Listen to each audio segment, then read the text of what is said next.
तो कई बार ईगो टकरा जाता है। क्या टकरा जाता है? कई बार दोनों मिलकर के काम नहीं कर पाते। उनको लगता है 10 नंबर 5 नंबर इधर उधर होने से ऐसा हो गया, ऐसा हो गया। ध्यान से समझिएगा। क्या वो कोई प्रॉब्लम है क्या आपकी? कोई प्रॉब्लम है क्या? हाँ तो कंसंट्रेट करो यहाँ पे। कोई हो तो बताओ, टाइम आउट है 2 मिनट का। पहले समस्या सॉल्व कर लो, फिर इसके बाद बात करते हैं, है ना। कुछ हो समस्या बताओ, उसको उसमें हम टाइम आउट दे देते ना 1 मिनट का। उसको समस्या को पहले सॉल्व कर दो, है ना। बड़ा प्रैक्टिकल है तो ध्यान दो। जी सर।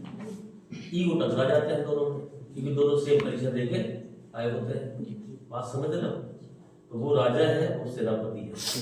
यानी कि पुलिस में डीएम अगर आदेश देता है कि यहाँ पर हमें सुरक्षा चाहिए, सुरक्षा कैसे करनी है ये डिसाइड करेगा एसपी, क्योंकि उसने उस बात की ट्रेनिंग ली है। लेकिन अगर गड़बड़ हो गई तो डीएम पूछ लेगा कि ये सुरक्षा क्यों नहीं हो पाई, हम आपके खिलाफ लिख रहे हैं। हालांकि ऐसा करते नहीं है, क्योंकि सब बढ़िया तरीके से काम कर रहे हैं, है ना। तो ये अंतर है कि वो राजा है और वो सेनापति। ऐसे मान के चलो, वो राजा है और वो सेनापति। उसके अंदर सारे विभाग है, उसके अंदर में सिर्फ एक विभाग है, पुलिस डिपार्टमेंट। कौन सा? पुलिस। तो यहाँ पे मीर बख्शी ऐसे ही है, सेना है, पुलिस और आर्मी दोनों इसके अंदर। वजीर क्या है? पूरा अर्थ देखेगा। क्या देखेगा? पूरा अर्थ देखेगा, अर्थ से संबंधित। अब एक और पॉइंट लिख लो इसमें। 1716 ईस्वी में 1716 ईस्वी में 1716 ईस्वी में सिख नेता बंदा बहादुर को, सिख नेता बंदा बहादुर को, सिख नेता बंदा बहादुर को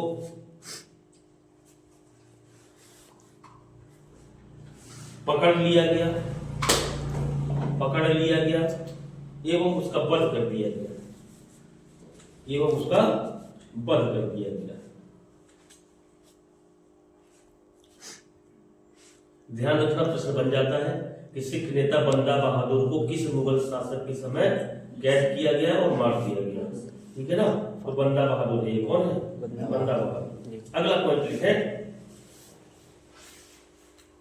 फर्रुखसियर को एक असाध्य रोग हो जाने के कारण, फर्रुखसियर को एक असाध्य रोग हो जाने के कारण, असाध्य निशब्द है,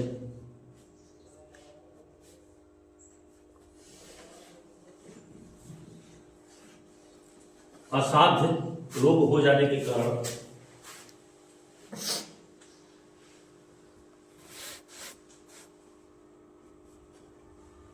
अंग्रेजी सर्जन विलियम हैमिल्टन,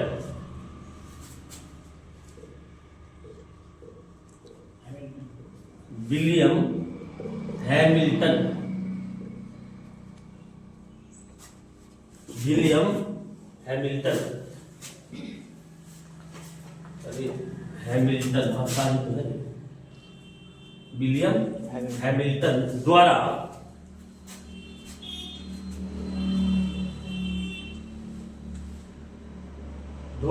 इलाज कर दिया गया,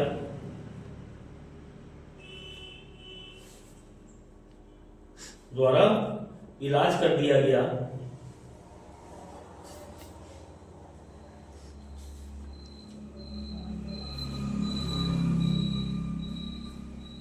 सम्राट खुश हुआ, द्वारा इलाज कर दिया गया, सम्राट खुश हुआ,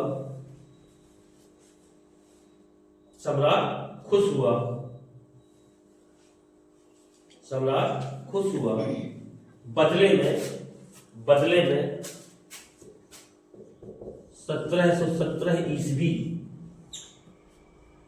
बदले में 1717 ईस्वी को ईस्ट इंडिया कंपनी के लिए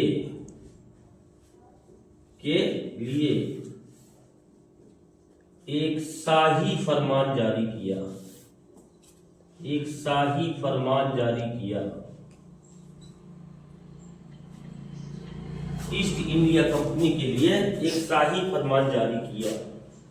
सम्राट खुश हुआ, बदले में 1717 ईस्वी में उसने ईस्ट इंडिया कंपनी के लिए एक शाही फरमान जारी किया, जिसमें बहुत सारी व्यापारिक रियायतें दी गईं, जिसमें बहुत सारी व्यापारिक रियायतें दी गईं, बहुत सारी व्यापारिक रियायतें दी गईं, बहुत सारी व्यापारिक रियायतें दी गईं।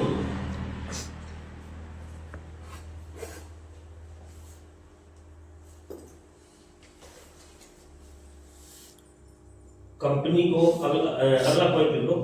कंपनी को मात्र 3,000 रुपए सालाना देना था। कंपनी को मात्र 3,000 रुपए सालाना देना था। कंपनी को मात्र 3,000 रुपए सालाना देना था। कंपनी को मात्र 3,000 रुपए सालाना देना था और पूरे बंगाल क्षेत्र में व्यापार करने की अनुमति मिल गई और पूरे बंगाल क्षेत्र में व्यापार कर सकते थे और पूरे बंगाल क्षेत्र में व्यापार कर सकते थे और पूरे बंगाल क्षेत्र में व्यापार कर सकते थे।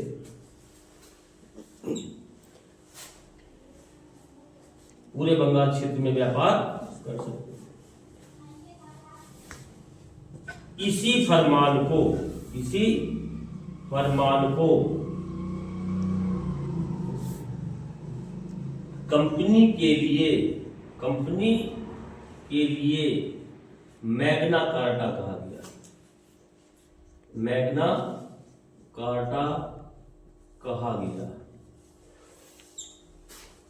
इसी फरमान को कंपनी के लिए मैग्ना कार्टा कहा गया। क्या कहा गया? कि भैया कंपनी के लिए कौन सी चीज थी जो मैग्ना कार्टा सिद्ध हुई, मतलब बहुत फायदे की चीज, बहुत ज्यादा फायदे वाली चीज। मैग्ना कार्टा पूछ लेता है ना कभी कभी, इसलिए लिखवा दी। हो गया इतना।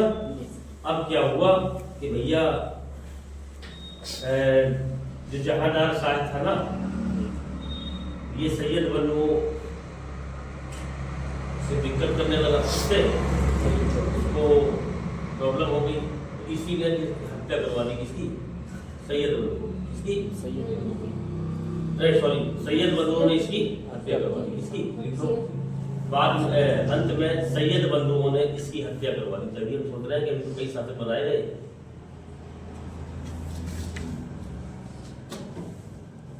सैयद बंधुओं ने इसकी हत्या करवा दी। प्रश्न बन जाएगा कि सैयद बंधुओं ने आगे और कराया जाए किस प्रथम मुगल शासक की हत्या करवा दी? इसी की करवा दी। इसी को बनाया सबसे पहले। अब लिखो रफी उद्दरजात 1719। रफी उद्दरजात थोड़ा सा नाम भी आप लोग घर में चिल्ला के लिखा करो ताकि ये तंग में आपके आ जाए। 1719 कितना? 1719 में शासक बना। एक महत्वपूर्ण लगता है, इसमें कुछ है नहीं, है ना? लिख दो। अगर हम लिखवाई दिए हैं तो लिख दो फेफड़ों की बीमारी से मृत्यु हो गई। फेफड़ों की बीमारी से मृत्यु हो गई। रफी उद्दरजात की मृत्यु कैसे हो गई? फेफड़ों की बीमारी से। इस पॉइंट का ये कतई मतलब नहीं है कि अब आप पूरे शासकों को ये पता करें कि कौन कैसे मरा। बात समझ गए ना? हमने बस वैसे लिखवा दिया क्योंकि हेडिंग बढ़ गई तो कुछ ना कुछ लिखवा दें। अब पता लगा आप ढूंढने लग जाए कि कौन शासक कैसे मरा। इसमें सोच नहीं करना है, कोई इम्पोर्टेंट पॉइंट नहीं है। रफी उद दौला। इसके बाद कौन हुआ? रफी उद दौला। ये भी 1719 में ही था। ये भी 1719 में ही था। इसका एक महत्वपूर्ण बात है, इस शाहजहां द्वितीय के नाम से इसने शाहजहां द्वितीय की उपाधि दी। किसकी? शाहजहां द्वितीय की उपाधि दी थी इसने। इसलिए दौला जो है, ध्यान रखना, दर्जात और दौला। अभी तो तुरंत सुन रहे हो तो याद है, लेकिन जब वहां परिचय में आएगा तो थोड़ा दिक्कत होगी। थोड़ा दिक्कत नहीं होगी, जो हम कह रहे हैं अगर वो करते रहोगे 300 प्रश्न रोज पढ़ते रहोगे तो कभी दिक्कत नहीं होगी। लेकिन तुम सोचोगे लास्ट के 1 महीने में तैयारी करके हम बन जाएंगे, तो आप गलत फहमी में है ना। तो इसलिए पर डे करना है 10 घंटे। कितने घंटे? शाहजहां द्वितीय रफीउद्दौला है, ठीक है। यही इसका एक इम्पोर्टेंट पॉइंट है। आप टाइम डाल दो मोहम्मद शाह 1719 से 1748। मोहम्मद शाह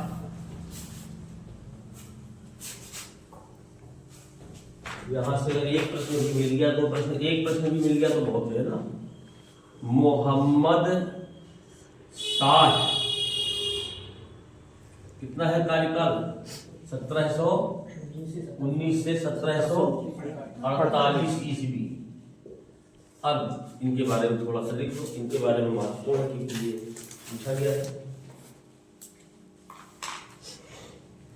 देखो, इसे रंगीला की उपाधि मिली हुई थी। इसकी रंगीला, देखो जैसा नाम है वैसा मतलब समझ लो।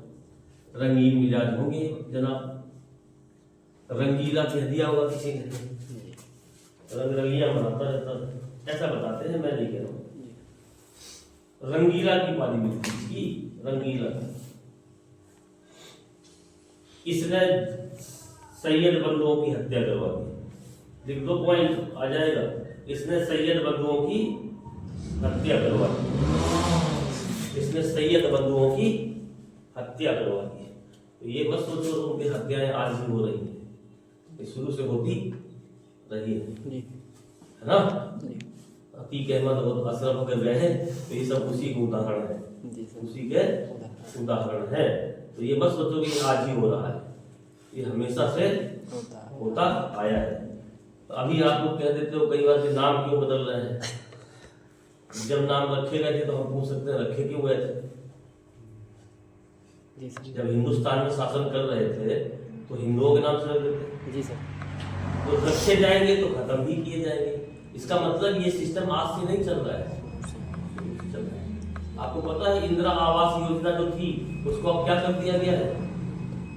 अटल आवास योजना की प्रधानमंत्री आवास, प्रधानमंत्री है।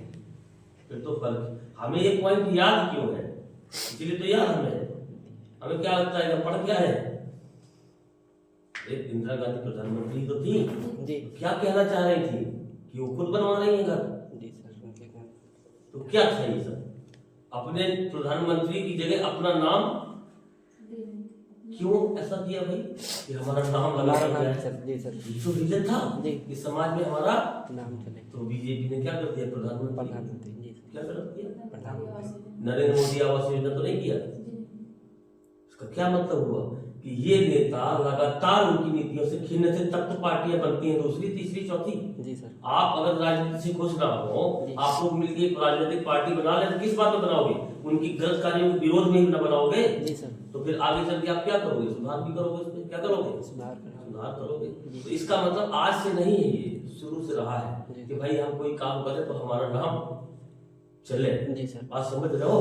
तो अब हो गई है प्रधानमंत्री आवास योजना, नाम नहीं है, नाम उसमें इसलिए नहीं रखा गया क्योंकि विरोध कर रहे थे। अब अगर रख देते तो सेम हो जाता ना मामला जी सर, तो दिक्कत हो जाती है। ये बात रंगीला उपाधि मिली हुई थी, तो क्या मिली हुई थी? किसी खतरनाक आदमी ने दी होगी। सैयद बंधुओं की हत्या करवा दी। अच्छा, एक पॉइंट बहुत महत्वपूर्ण है, जजिया कर को अंतिम रूप से खत्म कर दिया। ये ध्यान रखना कि इसके बाद भैया जजिया कर नहीं देगा। जजिया कर को अंतिम रूप से खत्म कर दिया। कल हमने बताया था भाई सब आप लोगों को कि ये एक सुरक्षा कर था। क्या था? ये एक सुरक्षा कर था। गैर मुसलमानों से इसलिए लिया जाता था क्योंकि सेना में इनका पार्टिसिपेशन बहुत ज्यादा नहीं था। और बल्कि मैं तो यहाँ तक कहता हूँ कि जो राजपूत सेनाओं में थे, जिन क्षेत्र में बहुतायत में राजपूत थे, वहां लेते भी नहीं थे इसको। ऐसे तो होता है, आज भी होता है जी सर। अगर कोई क्षेत्र गरीबों का है, झुग्गी बस्तियों का है, तो वहां लाइट की बिल लेने नहीं जाते। हटाओ यार, माफ करो इनको। ऐसे तो सरकार क्या करती है कि उनको पता है यार कि किसी तरह की खा कमा रहे हैं, कम करो, खत्म करो इनका। क्या करो, ऐसे उस समय भी होता था जी कि अगर गैर हिंदुओं को लग रहा है तो जहां हिंदू शासक मजबूत है तो वहां तो ले भी ना, वहां ले भी ना। बात समझ रहे हो क्या कहना चाह रहे हैं? जी सर। अभी मैं कानपुर में एक जगह पढ़ा रहा था, वहाँ एक रोड है मैनचेस्टर रोड, कभी गए हो कानपुर? नहीं गए हो? जी गए। कोई गया?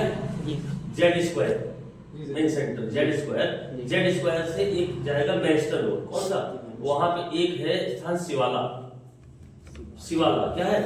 तो शिवाला के अंदर पूरा शहर बसा हुआ है, बड़े बड़े गेट लगे हैं चारों तरफ और अंदर बहुत बड़ा शहर बस गया, मतलब बहुत लोग वहाँ, मकान भी है, हर जाति के हर धर्म के लोग, मतलब हर धर्म नहीं कहेंगे, इस्लाम को अलग करो, जिसी वाला है, लेकिन हिंदुओं में लगभग हमने हर जाति के लोग वहाँ अंदर मकान खरीदते हैं देखा। अब वहाँ सब्जी मंडी लगती है अंदर, तो वो सब लाइट वाइट लगा लेते हैं, है ना। एक बार हम देखे कि लाइट विभाग की जो एमडी थी वो वहाँ गई, IAS अधिकारी होती है जो लाइट विभाग को पूरा देखती है, लेकिन वहाँ की बिल नहीं ले पाई, वहाँ की बिल नहीं ले पाई। क्यों नहीं ले पाई? बहुमत हो गया, चीजें हो गई, पीछे हट गए। अभी तक की सरकारें जो थी वो कहीं ना कहीं तुष्टीकरण की नीति पे चल रही थी। ये नहीं कह रहा हूं कि वो गलत थी, ध्यान रखना मेरे शब्दों का, क्योंकि परिस्थितियां वैसी थी। लेकिन कौन आ गया? लड़ाई हो गई है, क्या हो गई? अयोध्या में अभी चुनाव हुए, एक लाइन बता रहा हूं, जब से देश स्वतंत्र हुआ तब से लेके 2014 तक विकास वहां का नहीं हुआ था। सबसे ज्यादा विकास अगर हुआ तो 2014 से लेकर 2024 तक उनका कैंडिडेट हार गया। क्यों हार गया? विकास समझ में नहीं आया लोगों को, क्योंकि उनको कुर्बानी देनी पड़ गई विकास के नाम पे। रोड पे बोला कोई घर नहीं है जो टूटा ना हो। जी सर। आपका घर टूट जाए तो आप वोट दोगे, लेकिन दे सकते हो अगर आपको लग जाए कि नहीं गलती हुई, कहीं गलती हुई है। पहले से लिखा रहता है इस रोड के 200 फीट 20 फीट तक कुछ भी ना बनाए। अधिकारियों से मिल लेते हैं, वो अधिकारी नहीं फंसेगा कभी। आप लोग सोचते हैं अधिकारियों की कार्रवाई नहीं हो रही है, वो कभी फंसेगा ही नहीं, वो कभी, क्योंकि वो टेक्निकली नहीं फंसेगा। वो आपको पैसा ले लिया, सब कर दिया, ओवरलोड कर दिया, क्या कर दिया सरकारें, क्योंकि जब जनता से कमजोर रहेंगी तो एक्शन नहीं होगा, लेकिन सरकार जब मजबूर हो जाएगी क्या हो जाएगी? एक्शन हो जाएगा। हार गए चुनाव, आप एक काम करिए, गांव में प्रधान बन जाइए, क्या बन जाइए, और मैं आपको लिख के दे रहा हूँ, आप सही काम कर देना, अगली बार छोड़ो, तुम उसी बार पूरा कार्यकाल करके दिखा देना, जिस बार बने हो उसी बार पूरा निपटा के दिखा देना मुझे, समझ रहे हो सकता है आप जेल में हो, कहाँ हो सकता है आप ईमानदारी की वजह से, इसकी वजह से, क्योंकि जनता नहीं करने देगी आपको। एक सर है विपिन सर, विपिन यादव है बिहार के, कहाँ के, वो मुखिया भी है, क्या है, उस बंदे ने जो बात बताई तो हम हिल गए सुन के, काफी ईमानदार व्यक्ति है वो, उसके बोलने से उससे लगता है ना, वो बताया पूरी बात, हम सुने उसको ध्यान से। क्या प्रधानमंत्री आवास योजना हो सकता है गांव में 10% पात्र ना हो, लेकिन वो कह रहा है हर साल यार सबको करना पड़ता है सबको। बोले अगर हम कह रहे हैं कि नहीं है कोई पात्र तो कहो हमें ही न रहने दें गाँव में। और हुआ उसके साथ, एक FIR करवाने की इसकी वो हो गई थी, मतलब जैसे वो क्या कर रहा था, राशन की दुकानों में जा जाकर चीजें कर रहा था, तो ये सब मिल गए, ये सब मिल गए। और किसी चीज में उसके खिलाफ FIR करवाने जा रहे थे, वो तो अच्छा था कि हर चीज का इसके पास वीडियो क्या था, बच गया, नहीं तो ये कहाँ जाने वाले थे। इसकी वजह से ईमानदारी, आप गांव में प्रधान बन जाओ और जाओ रास्ते नालियां बनवाने की कोशिश करो, कच्चे ही चबूतरा उसने बनाया होगा अपने घर के सामने, काट के दिखा दो, काट के दिखाओ, जबकि आप अच्छा कर रहे हो, रोड वो कर रहे हो, बना रहे हो, नालियां दे रहे हो, लेकिन आपको कितनी भयानक चीजों का सामना करना पड़ेगा आप सोच नहीं सकते। वो नहीं काटने देंगे, इसी बात में उनका मुद्दा बन जाएगा, बात समझ रहे हो। तो ईमानदारी से चल, इसीलिए तो वो टूट जाता है आदमी, भाड़ में जाओ यार, काम करो, विकास की बात मत करो, जैसा जो चल रहा है वैसा चले, तो ये सारी बहुत सारी प्रॉब्लम्स हुई है। तो ये जजिया कर क्या था? सुरक्षा कर, ठीक है ना। धार्मिक कर और करों के चक्कर में मत पड़िएगा। सुरक्षा कर था, क्या था? सुरक्षा कर। अब देखो लिखो, इसी के समय, अगला पॉइंट लिखो, इसी के समय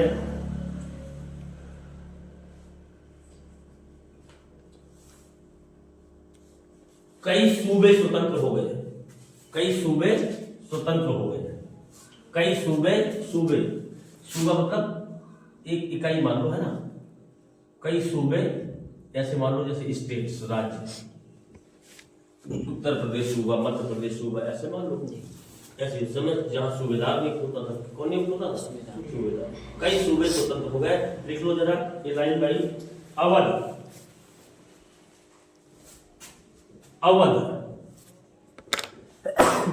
सआदत खां, इसका सूबेदार कौन था? सआदत खां। मतलब सआदत खान ने ही स्वतंत्र करा दिया। पूछ देगा परीक्षा में, कई बार पूछा गया है। अवध सआदत खां। हैदराबाद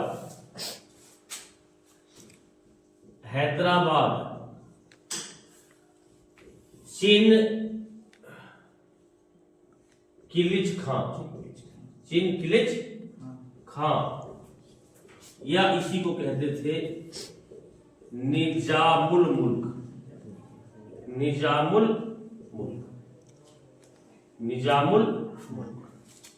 चिन किलिच खां या निजामुल मुल्क। और लिख लो जरा, रोहेलखंड बंगाल,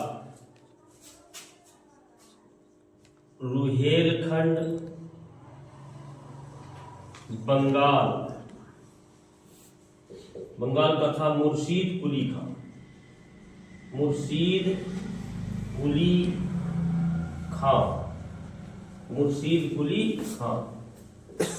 वीर दाऊद एवं मुल्ला अहमद है कि मीर है, वीर दाऊद अली मोहम्मद का है, सॉरी अली मोहम्मद खां का मतलब खान है ना। अली मोहम्मद खां, वीर दाऊद और अली मोहम्मद खां। एक और राज्य रहता है, कर्नाटक है और भरतपुर है। ये इंपॉर्टेंट है। कर्नाटक, ध्यान रखना, सादतुल्ला खां।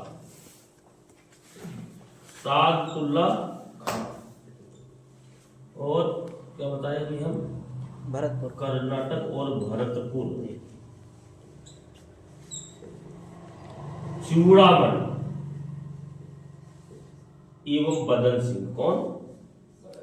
बदन सिंह। कल इनको याद करके आइएगा, अपने अपने तरीके से, चाहे जैसे याद करना, अपना अपना तरीका भी बनाने की कोशिश करिएगा सभी लोग, कि कैसे याद रखे जा सकते हैं, है ना। कैसे याद रखे जा सकते हैं। अवध सआदत खां, हैदराबाद चिनकिलिच खां या निजामुल मुल्क, रोहेलखंड वीर दाऊद अली मोहम्मद खां, बंगाल मुर्शीद कुली खां, कर्नाटक सादतुल्ला खां, भरतपुर चूड़ामण और बदन सिंह। देखो आज से नहीं, ये दो प्रवृत्तियां हैं। देखो ध्यान से, केंद्रीकरण और विकेंद्रीकरण। ध्यान से समझना बात। केंद्रीकरण और विकेंद्रीकरण, ये दो सतत प्रोसेस है, एक दूसरे के बाद आनी ही आनी। केंद्रीकरण क्या है? जब कोई व्यक्ति किसी सत्ता को एक केंद्र में स्थित कर दे, एक केंद्र में स्थित कर दे। विकेंद्रीकरण क्या है? जब एक केंद्र की पावर बिखर करके आसपास चली जाए, आसपास के सेंटर्स में चली जाए, तो ये विकेंद्रीकरण है। ये क्या है? ये क्या है? विकेंद्रीकरण। ध्यान से समझिएगा मेरी बात को। हम कहना क्या चाह रहे हैं? 2014 से पहले 2 बार प्रधानमंत्री थे मनमोहन सिंह। कितने बार थे? कहीं शक्तिशाली दिखे प्रधानमंत्री? आपको लगा कि शक्तिशाली है? 2014 में आ गए नरेंद्र मोदी। कौन आ गए? आपको एक खासियत बता दे रहा हूं प्रधानमंत्री की। जब ये फोटो कोई खिंचवाते थे, आज भी है, तो उनके पीछे कोई भी दिख नहीं सकता। अगर किसी पुल का उद्घाटन कर रहे हैं तो पुल की रेलिंग ही दिखाई देगी पीछे, ना गार्ड ना कोई।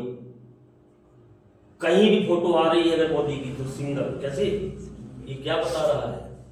केंद्रीकरण। अब प्रधानमंत्री शक्तिशाली हो चुका है। अब प्रधान, ये उनकी पावर नहीं है। इस समय को समझो ना, जनता ने बड़ी बहुमत दे दी। बड़ी बहुमत का मतलब समझ गए कि अधिकांश जनता का साथ है उनके साथ, तो मजबूत तो हो ही जाएगा, नहीं हो जाएगा। तो ये विकेंद्रीकरण, और ये जब प्रधानमंत्री कमजोर हो जाएगा तो मुख्यमंत्री अनाप शनाप बोलना शुरू। समझो ना बात को। देखो कमजोर हुआ, कितने राज्य अपने आप को स्वतंत्र कर दिए, कितने राज्य अपने आप को स्वतंत्र कर दिए। नाम मात्र की सत्ता मानते हैं, टैक्स नहीं देंगे, और जो मन में आएगा वो बोल देंगे, जो मन में आएगा वो। अब बोलो, विकेंद्रीकरण का दौर चल रहा था। क्या चल रहा था? सेंटर कमजोर था। सेंटर, अब देखो कैसे सेंटर को मजबूत कर रहे हैं, ध्यान से समझिएगा। सेंटर आमदनी और व्यय पे चलता है। जितनी ज्यादा आपको वेलफेयर की चीजें दी जाएगी, आप कह रहे हो सिलेंडर हमें चाहिए 400 रुपए का, कितने का? 400। खर्चा उसमें ऑलरेडी हो रहा है 900 रुपए का। कितने का हो रहा है? आपके चक्कर में हम आपको 400 चक्कर दे रहे, 500 रुपए सब्सिडी भर रहा है। भर कौन रहा है? केंद्र सरकार। तो जब केंद्र सरकार अपने पैसा तुम्हारी सब्सिडी में भरती रहेगी तो मजबूत होगी हो, क्या हो जाएगी वो? कमजोर हो जाएगी। तो फिर प्रधानमंत्री ने सोचा कि अब क्या किया जाए, देशभक्ति जगाई आपके अंदर। वो हकीकत है कि वो सिलेंडर इतने का है, कंपनियों को फायदा कौन सब्सिडी के रूप में कौन देगा? गवर्नमेंट भरेगी। आपको सस्ते में दिया जा रहा था, क्योंकि हमें गैस को प्रमोट करना है, कोयले को कम करना है, लकड़ी को जलावन को कम करना है, हमें पर्यावरण को स्वच्छ करना है। तो फिर प्रधानमंत्री ने आपके अंदर की आवाज जगाई कि भाई समर्थन ही रेट करेंगे। अभी हम 100 रुपये फीस बढ़ाना चाहे आपको, तो पहले हम चेहरे देखेंगे, बंद तो नहीं रहा है, खतरनाक तो नहीं हो रहा है, ऐसा तो नहीं लग रहा है सब छीन ले रहा है सब। आप समझ रहे हो ना? तो हम पहले बताएंगे भैया किराया इतना जाता है, इतना ये जाता है, हम लोग परेशानी में है, ये सब बताएंगे ना आपको। तब आप मेंटली जब फिट हो जाएंगे, तब आप कहेंगे नहीं सर को कुछ दक्षिणा मिलना चाहिए। बात समझ रहे हो क्या कह रहे हैं? तो टैक्स सारे जा रहे हैं गवर्नमेंट को, लेकिन गवर्नमेंट क्या कर रही है? टैक्स तो सारे आ रहे हैं, लेकिन अपनी भूमिका को धीरे धीरे कम करती। किस भूमिका को? जिसको वो समझ रही है कि हमारी कमजोरी का कारण है, केंद्र सरकार की कमजोरी का कारण है। ध्यान से समझना हमारी बात को यार। मंत्री जी, हम हैं मंत्री, क्या है? हम जिन लोगों से डीलिंग करने जा रहे हैं वो बड़ी बड़ी गाड़ियों में आ रहे हैं, और हम मंत्री जी फटही गाड़ियों में पहुंच गए, तो वो जिनको हम डील करने जा रहे हैं वो हमें हमारे सम्मान करेंगे? करेंगे? आप बताओ ना मुझे। अभी विकास देवी कीर्ति यहाँ आ जाए तो आप लोग गड़बड़ा खड़े हो जाएंगे, लेकिन कोई छोटा टीचर हमारे जैसा आ जाए तो आदमी बस होती चलो खड़े हो गए। ध्यान से समझो बात क्या है। तो मंत्री तो पावरफुल होगा ना। अभी आरोप लगाते हैं प्रधानमंत्री के ऊपर कि 12 करोड़ की गाड़ियों से चलते हैं। क्या चाहते हो, लूना से चले? इतने बड़े देश का प्रधानमंत्री इंटरनेशनल इतनी सारी पॉलिसी चलाता है, कितने लोग उसके अभी तो आप जानते ही नहीं हो कि उसकी सुरक्षा कैसे होती है, कौन हो गए। इतने बड़े भारत देश का 1.5 अरब लोगों का प्रतिनिधित्व कर रहे हैं। क्या कर रहे हैं? आपको क्या लगता है रोडवेज में से चले भैया? जब आप किसी देश के लिए नीतियां बनाते हैं तो पूरे विश्व में कितने लोग दुश्मन हो जाते हैं, इसका अंदाजा है? तो वो उनके आसपास जितने मोबाइल यूज होते हैं वो सब सैटेलाइट से कनेक्ट होते हैं। किससे? और सैटेलाइट कौन सा? अपने देश का है, किसी और के देश का नहीं। यानी कि अगर वो हैक कर लिया जाए किसी तरीके से सैटेलाइट, तो इनकी 100% लोकेशन मिल जाएगी दुश्मनों को। फिर उड़ाने में कितना टाइम लेंगे? ईरान का एक जो है जो सेनापति था, क्या था? सेनापति था। ध्यान से समझिएगा, अभी 2 साल पहले की घटना है। कितने साल पहले की घटना है? 2 साल पहले की। और उसका एक मोबाइल नंबर कहीं से एजेंसी ने निकाल के वो भेज दिया अमेरिका को। जबकि वो करता क्या था? जैसे बात करता था तो उसको डिस्ट्रॉय कर देता था, यानी एक मोबाइल एक बराबर। लेकिन किसी ने बता दिया इस नंबर, ये नंबर नया आया है, जी वो ये आज खोलेगा जरूर, जी ये आज खोलेगा जरूर। और वो नंबर मात्र 2 या 2.5 मिनट के लिए खोला गया, बातचीत हो गई तो खत्म करना था उसको। जी। 2 या 3 मिनट के लिए, कितने? 3 मिनट। इतनी देर में जीपीएस ट्रैक हुआ और जिस बिल्डिंग में वो जनाब थे, सोचो लैटिट्यूड और लॉन्गिट्यूड का कमाल, जीपीएस का कमाल। कि अगर ये मोबाइल हमारे पास है और हम खतरनाक है तो अमेरिका और रूस या इंडिया अगर चाहे तो मिसाइल यहीं गिरेगी, ये पूरा जमीन हो जाएगा पूरा घर, 1 सेकंड लगेगा खत्म हो। तो वो मोबाइल खोले थे तो 2.5-3 मिनट के लिए, कितना? 2.5-3 इतने में ट्रैक भी हो गए और मिसाइल भी जाके काम खत्म। क्योंकि अगर सूचना मिल गई कि ये नंबर है इस शख्स का। उत्तर कोरिया का शासक, उत्तर पूरी रूस की एजेंसी उसकी सुरक्षा करती है, यानी सैटेलाइट कहाँ की यूज होता है? रूस के। कहाँ के? रूस के। तो कई बार होता है, बस ये समझ लो कि ये भारतीय लोकतंत्र की खूबसूरती है कि कोई भी व्यक्ति कुछ भी किसी को बोल दे रहा है, बात समझ रहे हो? लेकिन हम लोग पढ़े लिखे हैं, हमें सीरियस कोई बयानबाजी करना चाहिए और सीरियस सोचना चाहिए, बात समझ रहे हो? इतना बड़ा देश है, 50 हजारों लोगों से दुश्मनी है, क्या चाहते हो आपकी प्रधानमंत्री हर बार बने मारे जाए? क्यों भाई जी मारे जाए? आज हम आपसे बोल रहे हैं कि अगर कोई सरकार का मंत्री है, वो फटाही कार से जा रहा है और उस ठेके लेने वाले गुंडे जो है बड़ी बड़ी कारों से आ रहे हैं, तो मंत्री को कुछ लेंगे? हैं? प्राइवेट सेक्टर के लोग अच्छी अच्छी नौकरियां देकर के मकान दे रहे हैं। आईपीएस हमारा अगर फटाही गाड़ी से चलेगा तो कोई नौकरी करेगा? आईएएस को अगर फटाही गाड़ी दे दे कोई नौकरी? ये है केंद्रीकरण। क्या है? अब हम भी अच्छी सुविधाएं देंगे। आइए, अच्छे माइंड वाले लोग जाएंगे आईएएस पे? कभी नहीं जाएंगे। दिन में धूप में घुमाओगे उनको, बातचीत करेंगे जनता। उनका काम वास्तव में ऑफिस में बैठ के काम करना है, ना कि अपराधी के पीछे दौड़ना। उसके लिए सिपाही दरोगा है हमारे। बात समझो कि अगर कोई नेगेटिविटी दिमाग में आपके आ गई है शासन को लेकर, तो ऐसे नहीं आना। ये 2 तरीके हैं, केंद्रीकरण और विकेंद्रीकरण। जब भी सरकार केंद्रीय मजबूत होगी तो टैक्स की आवक बढ़ जाएगी और व्यय खत्म करता जाएगा। पेंशन क्यों खत्म हुई? इसीलिए पेंशन खत्म इसलिए की क्योंकि पेंशन, आपको पता है जब प्रश्न बनता था पीसीएस वगैरह का कि भैया सबसे ज्यादा भारत जो बजट है वो ब्याज में चुका देता है, दूसरे नंबर पेंशन थी, मतलब पेंशन में दे देता है। किसमें? ध्यान से समझना हमारी बात को, एक गलत नहीं है, इसको थोड़ा प्रैक्टिकली सोचना कि सरकार क्या कर रही है, मजबूत हो रही है। आप पेंशन स्कीम तमाम प्राइवेट है, ले लो, आप ले लो। अभी आप 20-22 साल के हो, 18 साल के, 20 साल के, 23 साल के, जाओ, तमाम पेंशन स्कीम्स हैं। हर साल ईएमआई भरो और लास्ट में जाकर के 20,000, 25,000, 40,000 जितना पेंशन चाहे तो दे लो। यही तो सेना में पुलिस में होता है कि आप सेना पुलिस में हो गए तो पैसा कटता जाता है, पैसा लास्ट में जाकर के क्या होता है, आपको पेंशन के रूप में मिल जाता है। लेकिन ये स्कीम तभी सफल होगी जब मैकेनिज्म के पास सिस्टम होगा। भाई पैसा कट रहा है, उस पैसे से पैसा उत्पन्न करने की क्षमता हो सरकार के पास, पब्लिक सेक्टर के पास, तब तो ठीक है, नहीं तो वो घाटे का सौदा होना नहीं हो जाएगा। क्योंकि भारत में 1991 के बाद प्राइवेटाइजेशन हो रहा है। अब वो कह रहे हैं कि मार्केट को मार्केट पे छोड़ दो। किसको छोड़ दो? मार्केट को मार्केट पे छोड़ दो। उसमें रेगुलेशन मत लागू करिए। डिमांड और क्या, डिमांड को क्या बोलेंगे, मांग, सप्लाई, डिमांड और सप्लाई इसमें छोड़ दीजिए। ऑनलाइन आ गई, ऑफलाइन की डिमांड घट गई, ऑफलाइन की डिमांड घट गई। जिन टीचर्स ने अपने आप को समय रहते हुए ऑनलाइन कर लिया, खुश है। जिन्होंने नहीं किया, दुखी है। क्या है? समझना बात को। किस पे डिपेंड करेगा? मार्केट पे।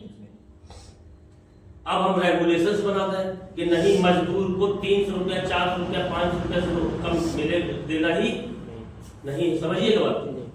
तो कोई कंपनी कहीं पे अगर इंडस्ट्री खोलना चाहेगी तो पहले तो ये मजबूरी है कि 400 रुपये में मजदूर खोलना है। समझिएगा बात।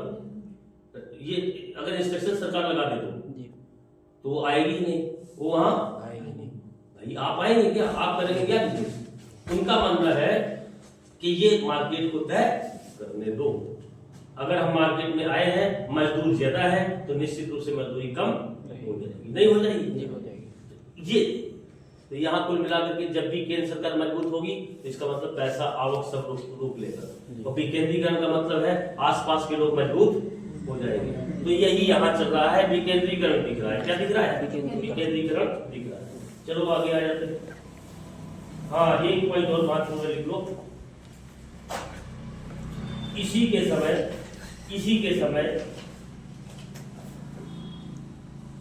ईरान का नादिर शाह फारस का शासक बना। इसी के समय ईरान का नादिर शाह फारस का शासक बना। इसी के समय ईरान का नादिर शाह फारस का शासक बना। कोष्टक में कर दो 1736 ईस्वी। 1736 ईस्वी। पीछे तक भाषा एकदम क्लियर जा रही है ना? इको प्रॉब्लम वगैरह कुछ नहीं हो रही है। इको मतलब आवाज प्रतिध्वनित तो नहीं हो रही है, एकदम क्लियर जा रही है ना? 1736 ईस्वी, ठीक है। ये एक चरवाहा था, लिख दो, कई बार पूछ देता है। यह एक चरवाहा था। क्या था? चराने वाला, भेड़ बकरियां चराने वाला होता था। जैसे प्रधानमंत्री चाय वाले थे। क्या थे? चाय वाले। 1739 में इसने भारत पर आक्रमण किया। 1739 में, छोटे छोटे एग्जाम्स में ये खूब पूछा जाता है।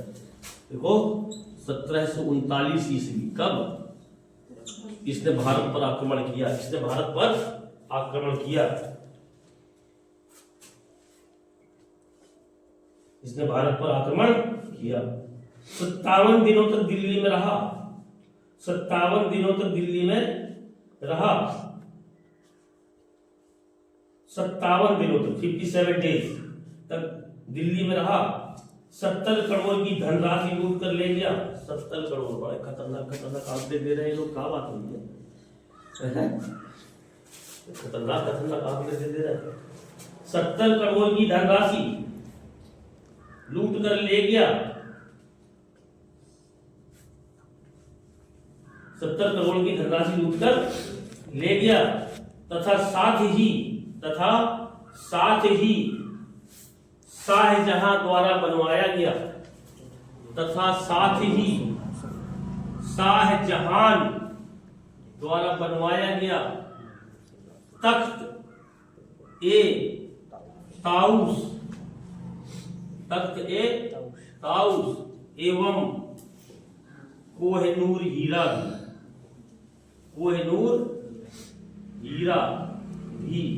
अपने साथ फारस ले गया।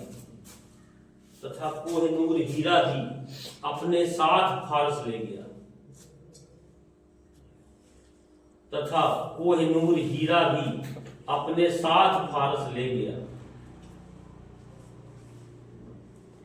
तथा कोहिनूर हीरा भी अपने साथ फारस ले गया। अच्छा, यहाँ ताउस का मतलब जानते हो क्या आप? सर इसे मयूर सिंहासन भी कहते हैं। बस ताउस का मतलब मोर होता है। क्या होता है? ताउस का मतलब ध्यान रखना, कभी अरबी फारसी शब्द में ताउस आ जाए तो फिर आप कहेंगे सर हिंदी वाले शब्द तो पढ़ाया नहीं है ना। हिंदी मजबूत करना है। अभी हमने बहुत सारे शब्द बोले हैं जो आपको घर में जाके चेक करना चाहिए। रियायत क्या? रियायत क्या है? रियायत लिखवा दिया। क्या लिखवा दिया? पता लगा आधे लोग गलत लिख दिए। तो अपनी राइटिंग को घर में चेक करो, ये हिंदी सही होगी। क्या होगी? बात समझ रहे हो? तो वो हिंदी पेपर में काम आएगी। अब ये थोड़े होगा कि हिंदी का कोई टीचर अलग से पढ़ाए तो सीख जाओगे। अब जहां जहां भी हिंदी लिख रहे हो वहां केयरफुल रहो। क्या रहो? अभी मैं एक शब्द लिख रहा था यहाँ पे, असाध्य। क्या लिख रहा था? असाध्य। तो हमारे एकदम हम थोड़ी देर के लिए रुक गए। हमने कहा असाध्य है क्या? क्या है? देखो अब इसमें देख के आना कभी। असाध्य होगा कि असाध्य होगा? है? अच्छा, असाध्य रोग का मतलब क्या है? जो कभी ठीक ना। तो अर्थ कैसा निकला? नेगेटिव। कैसा अर्थ निकला? तो बच्चा लोग, बड़ा आ जहां लगा होगा वहां पॉजिटिव होगा मामला, और छोटा आ जहां लगा होगा वहां निगेटिव होगा मामला। अगर ये रूल पता ना हो तो फंस जाएंगे। अगर ये रूल पता ना हो तो फंस जाएंगे। ऐसे है क्यों भाई? तो जहां जहां हिंदी लिख रहे हो वहां वहां हिंदी पेपर को भी ध्यान में रखो, अदरवाइज खत्म हो जाएगा मामला। कहेंगे सर हिंदी वाला तो पढ़ाई नहीं बना, सब कुछ एक विषय थोड़ा मिल जाएगा, यहीं से शुरू करो। बहुत सारे लोग गलत लिखते हो, मुझे पता है क्यों। अरे भाई बचपन में नहीं लिखा होगा, अगर कक्षा 8 तक आपकी नींव हिला दी होगी आपके टीचर्स ने, तो स्वाभाविक बात है, लेकिन कोई बात नहीं। अथक परिश्रम से चीजें बदली जा सकती हैं, इसमें कोई शक नहीं है, ठीक है ना। तो तख्ते ताउस भी ले लिया, मयूर सिंहासन, इसको पुस्तक में वहीं कहीं बगल में लिख दो, मयूर सिंहासन, मयूर सिंहासन। इसे ईरान का नेपोलियन भी कहते थे। जिसको याद हो तो ठीक है, फिर भी लिख लो, नेपोलियन हिंदी शब्द ही लिखना की प्रैक्टिस कर लो, है ना। इसे ईरान का नेपोलियन भी कहते थे।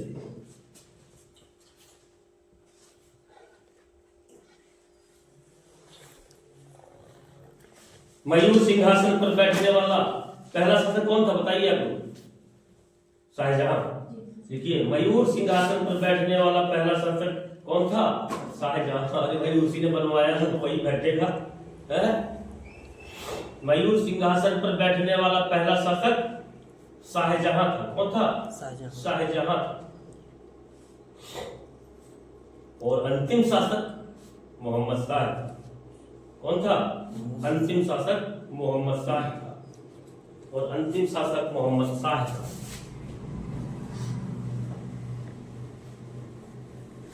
और अंतिम शासक मोहम्मद शाह था। अब कौन सा है भैया? अहमद शाह है। अब कौन सा है? अहमद शाह का कार्यकाल बताओ बिना देखे। 1748 से 54 है ना, एडी एनी डोमिनी।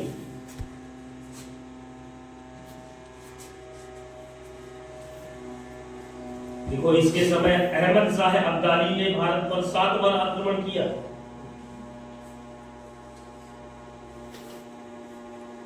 इसके समय अहमद शाह अब्दाली ने, आगे अब्दाली, अहमद शाह अब्दाली, अहमद शाह अब्दाली ने 7 बार आक्रमण किया। अहमद शाह अब्दाली ने 7 बार आक्रमण किया। 1748 में पहला आक्रमण, 1748 में पहला आक्रमण। पहला, ध्यान रखना परीक्षा में सीधा प्रश्न बन सकता है कि अहमद शाह अब्दाली का प्रथम आक्रमण किस मुगल शासक के समय में हुआ था। सीधा सीधा पूछ देगा।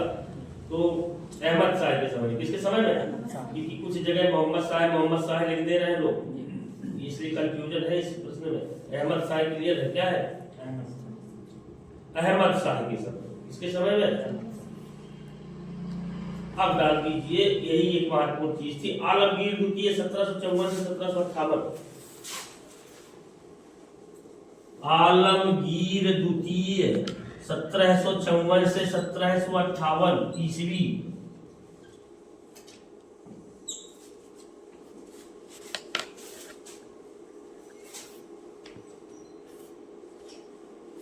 ठीक है, देखो 23 जून 1757 प्लासी का युद्ध इसी के समय हुआ। प्लासी, क्या? प्लासी का युद्ध। वास्तव में उचित है पलासी, मतलब शब्द था पलासी, होते होते प्लासी हो गया। ये कब हुआ है? 23 जून 1757 प्लासी का युद्ध हुआ। ईस्ट इंडिया कंपनी और सिराजुद्दौला के बीच। किसके बीच है? ईस्ट इंडिया कंपनी और सिराजुद्दौला। सिराजुद्दौला के बीच। किसके बीच? ईस्ट इंडिया कंपनी और सिराजुद्दौला के बीच प्लासी का युद्ध। कौन सा युद्ध? एक बार हमें लगता है पीसीएस में पूछ दिया था कि सिराजुद्दौला युद्ध के मैदान से भाग गया था, या किसी को पता है ना? काहे से भागा था? एक बार पीसीएस में ये प्रश्न पूछा गया कि प्लासी की युद्ध में नवाब भाग गया, कैसे भागा था? उसमें लिखा था पालकी से, घोड़ा से, हाथी से, पैदल। ये 4 ऑप्शन पीसीएस उत्तर प्रदेश में पूछे थे। हालांकि पीसीएस उत्तर प्रदेश ठीक ठाक काम करवाता रहा है, लेकिन कभी कभी ऐसे मजाक कर देता है। जैसे अभी बिहार बीपीएससी ने कर दिया एक मजाक। बीपीएससी ने क्या मजाक कर दिया पता है? 2023 की जनगणना के अनुसार 2023 की जनगणना करवा दिया है बीपीएससी। क्या करवा दिया अभी पता नहीं क्या? बीपीएससी जो बवाल चल रहा है। एक प्रश्न पूछ दिया 2023 की जनगणना के अनुसार। जनगणना हुई है क्या? नहीं हुई है। बिहार वाले करवा दिए। जनगणना उससे पहले हुई थी। 2011 के बाद कहाँ हुई है? 10-10 साल में होती है। 2021 में होना था, कोरोना की वजह से नहीं हो पाया। 10-10 साल में होती है। 2001 में, 2011 में। अभी बीच में बिहार में कुछ हुआ था, जनगणना चल रही थी। कहाँ चल रहा? बिहार भारत संघ का है, ये बिहार स्टेट का मामला नहीं है जनगणना। बिहार स्टेट में, लेकिन अरे बिहार स्टेट का जनगणना स्टेट का मामला ही नहीं है। ऐसा थोड़े उत्तर प्रदेश वाले अपने गिन लेंगे। वो सेंटर का है, बेटा किसका है? जनगणना केंद्र कराती है। कौन कराती है? ये थोड़े ना कि हम स्टेट वाले के हम अपनी गिन ले रहे हैं। जब भी जनगणना होगी वो सेंटर से होगी। किससे होगी? तो बिहार वाले करा सकते हैं कुछ भी। तो और खतरनाक हो गया आजकल पेपर के मामले में। लेकिन वहाँ 3-4 टीचर तगड़े तगड़े पैदा हो गए, वो अपना नचाए रहते थे। खान सर हो गए, विपिन सर हो गए, और भी कई सर हो गए, तो वो अपना खेल खेले रहते हैं। मजबूत होते हैं सोच में, बहुत मूडी होते हैं बिहारी। अगर कोई काम हाथ में ले ले तो करके ही छोड़ते हैं। सच्चाई यहाँ है। उनके टीचर्स हो चाहे उनके श्रमिक हो, वो बड़े खतरनाक होते हैं, मेहनती। खतरनाक मतलब मेहनती। हालांकि तीसरा हो गया। अब अच्छा एक शासक और यहाँ है ना बीच में, थोड़ा सा लिख लो उसको भी। क्या नाम बताए थे बताओ, याद है किसी को? यहाँ पे 58-59 में हमने एक शासक लिखाया था। देखो अच्छा आप लोग से पूछते हैं, मुही उल मिल्लत लिखवाए थे कि नहीं? या इसी को कहते हैं मुही उल सुन्नत। क्या कहते हैं? सुन्नत। ये 1758 और 59 में कुछ समय के लिए क्या बना? शासक बना। ठीक है ना? सम्राट बना, सम्राट शासक बना था। और ये था आपका शाहजहां तृतीय की उपाधि के साथ। लिख लीजिए तुरंत, शाहजहां तृतीय की उपाधि के साथ। किसका पुत्र था? कामबख्श का। याद उस समय मैंने बताया था जब फैमिली ट्री बता रहे थे। फैमिली ट्री इतनी जल्दी नहीं भूलना है भाई साहब। इतनी जल्दी भूल जाओगे तो क्या होगा? कुछ नहीं होगा।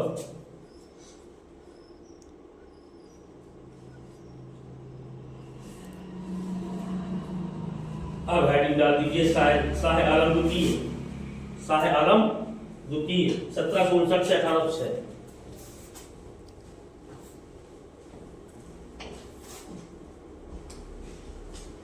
शाह आलम द्वितीय 1759 से 1806 ईस्वी। शाह आलम द्वितीय 1706 से 1806 ईस्वी। लिखिए, ये बिहार क्षेत्र का शासक था।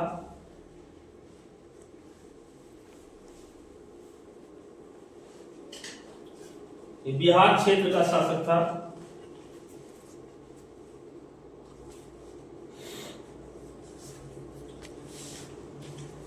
इसने स्वयं को दिल्ली का शासक घोषित किया। इसने स्वयं को दिल्ली का शासक घोषित किया। इसने स्वयं को दिल्ली का शासक घोषित किया।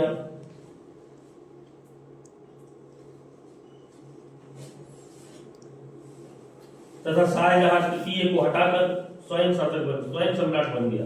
तथा शाहजहां तृतीय को हटाकर स्वयं सम्राट बन गया। स्वयं सम्राट बन गया। तथा शाहजहां तृतीय को हटाकर स्वयं सम्राट बन गया। अब हमें ये मतलब नहीं है हटा के मार दिया, क्या किया, इससे मतलब नहीं, हटा दिया। इसके अगर दूसरा पॉइंट, इसके समय की दो महत्वपूर्ण घटनाएं, ध्यान रखना प्रश्न बन जाएगा। इसके समय की दो महत्वपूर्ण घटनाएं। नंबर 1, 1761 ईस्वी, बताइए जरा क्या हुआ था? पानीपत का तृतीय युद्ध। कौन सा हुआ था? तृतीय युद्ध। इसके किसके बीच है भैया? अहमद शाह अब्दाली, अहमद शाह अब्दाली और किसके बीच हुआ था? मराठों। किसके बीच? प्लस न लगाए यार, ठीक है ना? मराठी, इनके बीच हुआ था, अहमद शाह अब्दाली और दूसरा कब हुआ था? दूसरा हुआ था 1556 में। जी। किसके किसके बीच हुआ था? अकबर और हेमू। अकबर, वास्तव में हेमू सेनापति था जी। लेकिन इतना प्रभावशाली था कि हेमू के नाम से ही युद्ध प्रसिद्ध हो गया। इसका सम्राट कोई था? कौन था हेमू का शासक? कोई मुस्लिम था क्या? वो हिंदू शासक था। कल हिंदू शासक का नहीं, हेमू शासक थोड़े है, शासक कोई और है। हेमू तो सेनापति था। कल इसके बारे में पता लगा क्या हो जी सर। ये कुछ गृह कार्य भी लेके जाया करो। हेमू के बारे में पता कर क्या हो, इसका सम्राट शासक कौन था? ये सेनापति अकेले था, है ना? लेकिन इतना क्लियर है कि बहुत पावरफुल था। शासक कहीं दब गया, शासक कहीं। पहला कब हुआ था? पहला हुआ था 1526। 26। इसके बीच बाबर था और इब्राहिम लोदी था। इब्राहिम लोदी कहाँ का था? कहाँ के रहने वाले थे लोदी? लोदी सर, ये लोदी वंश का संस्थापक था। यहाँ लोदी वंश के संस्थापक लोदी थे। कहाँ के? बेसिकली अफगानिस्तान के। कहाँ के थे? वो अफगानिस्तान की कोई विदेशी धरती नहीं थी, अखंड भारत का हिस्सा था। ये विदेशों से नहीं आए हैं। काबुल और यहाँ वाले अगर आए हैं, ध्यान से सुन लो मेरी बात, बाबर विदेशी नहीं थे जैसा कह के आप लोग प्रचारित किया जा रहा है। अफगानिस्तान के ही थे और अफगानिस्तान अखंड भारत का हिस्सा रहा है। इसलिए बाबरी अपनी मस्जिदें विदेशियों ने नहीं बनाई है। परेशान न हो, वो सब काबुल क्षेत्र के राजा शासक थे। क्या थे? हमारे और आपके जैसे दिखने वाले, हमारे और आपके जैसे। और अफगानिस्तान हमेशा से भारत समर्थित देश रहा है। भारत अधिकतर परिस्थिति, कभी थोड़ा बहुत ऊंच नीच हो जाए तो अलग बात है ना? इस समय यूट्यूब में एक पठान भाई आते हैं, सुनते हो लोग? नहीं, पठान भाई सुनते? कौन सुना है? कौन सुना है? आप ना? पीछे कौन बोला भैया? अरे आप है बोला करते थे, तो आप लोग उल्टा सीधे सुनते ही रहते हो। पठान भाई सुनो, पठान भाई यूट्यूबर से बहुत बड़ा क्या है, हालांकि अभी ओपन नहीं हुआ है।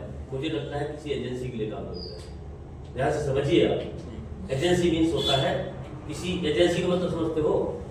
जैसे भारत की खुफिया एजेंसी है रॉ, RNW, है ना? अमेरिका की है कौन सी? FBI भी है, CIA को होगा। FBI तो आंतरिक मामला देखती है। अब भारत में IB भी तो देखती है आंतरिक मामले, raw, research and analysis wing. तो एजेंसी के लिए काम करने का मतलब है किसी न किसी एजेंसी। यार ये बताओ सुरक्षित कैसे रहते हैं? इतना बोल जाते हो किसी के खिलाफ, सुरक्षा कौन देता है? सुरक्षा जानते हो ऐसे लोगों को सुरक्षा कैसे मिलती है? जैसे मान लीजिए एक पठान भाई इस मकान में रह रहे हैं, पठान भाई इस मकान में रह रहे हैं, ठीक है? समझ रहे हो? वो एजेंट है रॉ की, किसके? रॉ। तो एक सैटेलाइट ऊपर से लगातार इनको देख रहा है। देखो अगर ये कहीं स्थिर है, स्थिर होकर काम कर रहे हैं, एजेंट तो चलते फिरते रहते हैं, घूमते फिरते रहते हैं, पता नहीं होता कौन कहाँ है। लेकिन अगर ये क्लियर है कि पठान यहाँ रह रहा है, कौन, तो सैटेलाइट से पूरी सुरक्षा रहती है। इनके घर के बाहर अगर कुत्ता भी कोई जा रहा होगा ना, तो सूचना होगी एक कुत्ता इस गेट की तरफ से नजदीक आ रहा है, गेट की तरफ जा रहा है। कहाँ जा रहा है? सुसु करके वापस चला गया है। ध्यान समझ रहे हैं? ऐसी तो सूचना है वहां, इसको मजाक मत लेना। आप अगर रोड में जा रहे हो, कहाँ जा रहे हो, और अगर एजेंसी आपके पीछे पड़ जाए, अगर आप अपना टाइम घड़ी में देखेंगे किसमें, तो वहां देख लेंगे तुम्हारी घड़ी में बजा इतने खतरनाक कैमरे होते हैं सैटेलाइट के। आपने एक पिक्चर देखी होगी जो पोखरण परमाणु में बनी है, जी जॉन इब्राहिम, जॉन इब्राहिम जी समझ रहे हो? जी वो पिक्चर ध्यान से देखिए तो आप रोड में जा रहे हो, आपकी घड़ी का टाइम तक देख लेंगे वहां बैठ करके। इतने खतरनाक कैमरे होते हैं, जी सर। समझ रहे हो, सैटेलाइट के। तो इनकी सुरक्षा कहाँ से होती है? सैटेलाइट से। कहीं जा रहे हैं तो सूचना होती है, लोग कवर करते हैं, नहीं तो इतना काम ही नहीं कर पाएंगे। काम क्या होता है एजेंट का?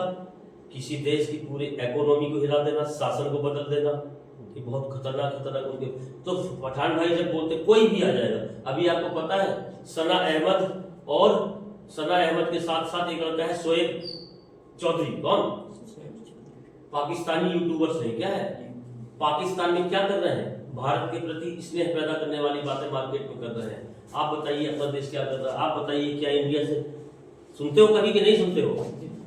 यही भोजपुरी गाने सुनते रहते हो। उसको ये जो हम बता रहे हैं इसको हल्के में मत लेना। ये इंटरनेशनल पॉलिसी के बारे में हम बात कर रहे हैं। इसके बारे में अचानक जब से मोदी जी साहब आए हैं, बलूचिस्तान में आंदोलन बढ़ गए, पाकिस्तान में घुस के यूट्यूबर्स उन्हीं की जनता से पूछ रहे हैं, उन्हीं के नागरिक है वो। एजेंट का मतलब समझो, और नागरिक चाहे जिस देश का हो, एजेंट का मतलब ये नहीं होता। हमारे देश में हमारे देश के नागरिक हो सकता है सीआईए के एजेंट हो सकता है पाकिस्तानी आईएसआई के एजेंट हो, नागरिक यहाँ के। उसका धर्म से भी कोई लेना देना, बल्कि एंटी रिलीजन वालों को ही एजेंट बनाया जाता है, एंटी रिलीजन वालों को ही, ताकि जल्दी जल्दी किसी को शक ना हो। तो क्या बन रहा है पाकिस्तान में माहौल? सुने हो शोएब चौधरी का नाम? क्या करते रहते हो? सना अभी पता है 21 दिन से गायब थे दोनों। कितने दिन से गायब थे? 21 दिन से गायब हो गए थे। पोस्ट डालना बंद हो गया था। पहला बंदा था पठान भाई। कौन था? उसने जैसे ही गायब हुए उसका सोर्स ऑफ इंफॉर्मेशन समझिए आप, उसका सोर्स ऑफ वो अफगानिस्तान में भी नहीं है, यूरोप में है। कहाँ है इस समय पठान भाई? अफगानिस्तान में भी नहीं रह पा रहे, वो यूरोप में। कहाँ पे? यूरोप में। 2 दिन के बाद तीसरे दिन उसने पोस्ट डाल दी कि शोएब चौधरी और सना अहमद को दी फांसी पाकिस्तान ने। क्या दी? 2 दिन बाद तीसरे दिन पोस्ट कर दी उसने, डाल दी, और मार्क ऑफ इंटरनेशनल लगा दिया पास में, बड़ा सा मार्क ऑफ कि पाकिस्तान ने दी फांसी अपने 2 यूट्यूबर्स को। ट्रेंड कर क्या इंडिया में आ गया तो इंडिया वाले बैठे ही हैं, भड़ बच गया पूरा। क्या हो गया? ये पाकिस्तानी मीडिया में भी मजबूरी में चलाना पड़ा। जब चलने लगा तो 21 दिन बाद अभी दोनों आए हैं, दोनों जिंदा है। शोएब कह रहा है कि हमें किसी प्राइवेट लोगों ने उठा लिया था, पार्टी वालों ने। सना अहमद ने बताया कि 21 दिन हमें बहुत टॉर्चर किया गया, तमाम बातें हो रही हैं। ये कौन है दोनों लोग? हो सकता है इसी को तो फॉरेन पॉलिसी बोलते हैं कि बलूचिस्तान अलग मांग रहा है। बस ये जो पाकिस्तान का एरिया है, कौन सा, पंजाब वाला, वो अलग कर रहे हैं। इसके बाद बलूच अलग मांग रहे हैं। ये जो इस समय जो पाक ऑक्यूपाइड कश्मीर है, यहाँ के लोग लगभग मेंटली प्रिपेयर हो गए, कि भैया पाकिस्तान के साथ रहने में कोई फायदा नहीं है, भारत के पास आ जाओ। तो हो सकता है अगर सब कुछ सही रहा तो वजूद ही खत्म हो जाए। देशों के वजूद खत्म हो गए हैं। एजेंट का यही काम है, देश के देश खत्म कर देना, देश के देश खत्म कर देना। तो पठान भाई रोज आते हैं, एक वीडियो 1-2 वीडियो आ जाते हैं उनके, 1 दिन को 2 दिन। ये इसलिए सुनो, इंटरटेनमेंट नहीं है वो। क्या नहीं है? ये मत सुना करो कि जौनपुर के चाचा भतीजे कटिया काटा है कि नहीं, या पासा है कि नहीं। हाँ यार, उल्टा सीधा चले, वो सुनने से तुम्हें फायदा नहीं होगा। ये सब देखो कि क्या चल रहा है। हाँ यार, वो जबरिया सेंटेंस वही सुने पड़े हैं। वो एक है, कौन सा स्टार है, पवन सिंह, पावर स्टार ना, उसको नाचना आए ना उसको कुछ आए, जबरिया उचकता रहता है, उसकी कमर है नहीं है। हाँ, वो जो कमर हिलाता है तो पूरा यहाँ तक हिलाता है ऐसे। बात समझ रहे हो क्या कह रहे हैं? हाँ, उसी को देखे पड़े कि अरे पावर स्टार है। कौन स्टार है? पावर। अरे थोड़ी बहुत आवाज कहीं से मिल गई गलती से, तो जबरिया का डांस किए पड़ा है। कमर है नहीं उसके पास, कमर हिलाने की कोशिश कर रहा है। बात समझ रहे हो? जैसे कौन है वो, टीपू टीकू सरदार जानते हो? कौन होता हो? Comedian. Very good. Kapil Sharma show पे उनकी गर्दन नहीं है, क्या नहीं है, गर्दन है उसकी। कपिल शर्मा उसी को लेके किया रहता है कि यार तुम्हारा गर्दन नहीं है, तुम्हारे पास क्या नहीं है, हार कहाँ पहनोगे। कुछ लोग का हो जाता है ये वाला पोर्शन कम हो जाता है, यहाँ मोटा सब मोटा हो जाता है। तो ऐसे लोगों को पहचानो यूट्यूब में ना, थोड़ा समय दो, रुको। तो ये अब नाम बताएं तो जरूर आप देखेंगे, आप जरूर देखें, क्योंकि हमें पठान भाई के ऊपर बहुत समय से 2 साल से नजर है। मुझे लग रहा था कि एजेंसी के लिए काम। यार एक बात बताओ, पाकिस्तान के 2 पत्रकार गायब हो जाए 2 दिन बाद, तुम्हें कैसे पता चल गया? ऐसा हो सकता है कि आपकी 6 इंद्रिय काम कर रही है, ऐसा हो सकता है, इसमें कोई डाउट। मैं आज आपको एक एग्जांपल बताता हूँ, बहुत ध्यान से सुनिएगा। मैं जब किसी केस को कवर करता हूँ तो बहुत खतरनाक, जैसे 2016 की नोटबंदी को मैंने कवर किया था बहुत तगड़े से। फिर मैं कम से कम 4, 5, 6 अखबार पढ़ता हूँ, न्यूज कोई छूटने नहीं देता। फिर इसके बाद मैं प्रेडिक्शन करने लगता हूँ, तो प्रेडिक्शन हमारे सही निकलते हैं। एक बार मैंने एक केस को रिकवर किया, मतलब कवर किया, उस केस सुशांत सिंह राजपूत, कौन? सुशांत सिंह राजपूत की जब जो भी हुआ मुझे नहीं पता, लेकिन हुआ कुछ ना कुछ, ठीक है, ध्यान से सुनिएगा। तो मैं इस केस के पीछे पड़ के, खाली था एकदम, पढ़ा वढ़ा कहीं रहा था नहीं था, कानपुर में था, कहाँ 3 GB डाटा मिल रहा था एयरटेल का, खत्म कहाँ करें। और इतना इंटरेस्टिंग था, मुझे पता नहीं क्यों सहानुभूति हो गई कि मैं कोई भी चीज इसके बारे में छोड़ ही नहीं रहा था, लगातार खाना खाना और लेटे रहना, खाना खाना और लेटे रहना। तो एक न्यूज चल रही थी कि इसका ताला किसने तोड़ा, इसका ताला किसने तोड़ा। इंडिया टीवी ने एक सर्वे किया कि पूछा, वो जो 2-3 लड़के रहते थे कि लगभग कितनी देर में ताला तोड़ने वाला आ गया था, बोला इतने समय में। तो उसने सोचा कि अच्छा सुशांत सिंह राजपूत इस फ्लैट में रह रहा है, तो ये लगभग यहाँ 2 किलोमीटर की रेंज से लाया होगी। अगर कोई ताला तोड़ने वाला आया है तो 2 किलोमीटर की रेंज से आया होगा। तो उन लोगों ने क्या किया, 2 किलोमीटर के आसपास, भाई जब ताला वाला बनाने वाले होते हैं तो एक ही जगह केंद्रित होते हैं वो लोग, एक ही जगह। तो वहां एक जगह कोई थी जहां ताला बनाने वाले बहुत सारे लोग थे। तो इंटरव्यू कर रहा था इंडिया टीवी, कौन कर रहा था? हर दुकानदार के यहाँ जा जाते, हर दुकानदार के यहाँ जा जाते। और मैं रात में देख रहा था इस इंटरव्यू को, लगभग 1 बजे, कितने बजे, 6-7 इंटरव्यू उसने किए, कितने, उनमें से मैंने एक को चुन लिया। देखते रहे, मैंने कहा यही है, मैंने कहा, और वो मना कर रहा है, क्या कर रहा है, मेरा नहीं, मैं नहीं गया, मैं, कोई मुस्लिम नाम था, अब मैं इसे भूल गया हूँ। तो मैं फीलिंग हुई मुझे कि ये यही बंदा है, कि जिसने आंखें चुराई, बात करने की कोशिश की। तो कुल मिला के मुझे लगा कि ये यही है बंदा। कौन हुआ क्या, संयोग से जब कैमरामैन जब वो बात कर रहे थे तो कैमरामैन जो एंगल लगाता है ना, तो दुकान का नंबर भी आ गया, क्या आ गया, और मैंने वो नंबर लिया, रात में 1:30 बजे मिला दिया उसको। कितने बजे, थोड़ा मजा किया हूं मैं। उसी दिन ये न्यूज चल रही थी कि दिल्ली से सीबीआई की टीम निकल चुकी है, दिल्ली से सीबीआई की टीम दिन में चल रही थी, आज निकल चुकी है, सुबह तक पहुंच जाएगी, रात तक पहुंच जाएगी, रात तक पहुंच जाएगी, सुबह तक पहुंच जाएगी, ऐसा कुछ न्यूज चल रहा था, ठीक है। सभी लोग देख रहे होंगे, वो भी देख रहा होगा। तो 1:30 बजे फोन करके मैंने उससे कहा, कुछ नाम था उसका, हमने कहा सुबह 10, साढ़े 10 बजे तक मीडिया में बयान दे दे कि ताला तूने तोड़ा है, नहीं तो हम लोग तो आ ही रहे। मैं अभी मुंबई पुलिस को आपके बारे में बताता हूँ, मैंने बता दिया, बस दिल्ली से निकल चुके हैं हम लोग, सुबह तक पहुंच जाएंगे, सुबह बयान दे दे 10 बजे तक।